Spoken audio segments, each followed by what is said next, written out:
अवर्षसंज्ञं पुरमस्ति लोके कात्यायनी तत्र विराजते या प्रसाददाया प्रतिभा तदीया सा चत्रपूर्वां जयतीह गेया त्वमस्य भिन्नैव विभासि तस्यात् तेजस्विनी दीपकल्पा कात्यायनी स्वाश्रितदुःखहर्त्री पवित्रगात्री मतमानदात्री ब्रह्मोर्वेतालका सिंहदा डोसु भैरवैरग्निगणाभिधेना संसेव्यमाना गणपत्यभिख्या यजा च देवी स्वगणैर्विहासी गोत्रेषु जुतैर्जमदग्नि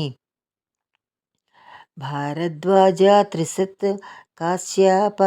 कौशिकानां कौण्डिन्यवत्सान्वयजैश्च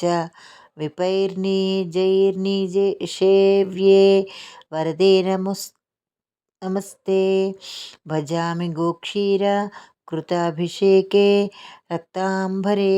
रक्तसुचन्दनाक्ते त्वां बिल्वपत्री शुभधामशोभे भक्ष्यप्रिये हृत्प्रियदीपमाले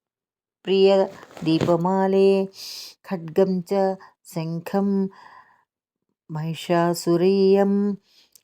पुच्छं त्रिशूलं महिषासुरान्ये प्रवेशितं देवी करैर्दधाने रक्षानि सम्मां महिषासुरग्ने स्वाग्रस्तबाणेश्वररामलिङ्गं सुरत्नकं रुक्ममयं किरीट्मु शीर्षे दधाने जये शरण्ये विद्युत्प्रभे मां जैनं कुरुष्व नेत्रापति दक्षिणपार्श्वसंस्थे विद्याधरैर्नागगणैश्च सेव्ये दयाघने प्रापयसं सदास्मान्मातर्यसोदे सुभदे सुभाक्षी इदं कात्यायनी देव्याः प्रसादाष्टकमिष्टदं कुमुठाचार्यजं भक्त्या पठेद्यः स सुखी भवेत् इति श्रीकात्यायनी अष्टकं सम्पूर्णम्।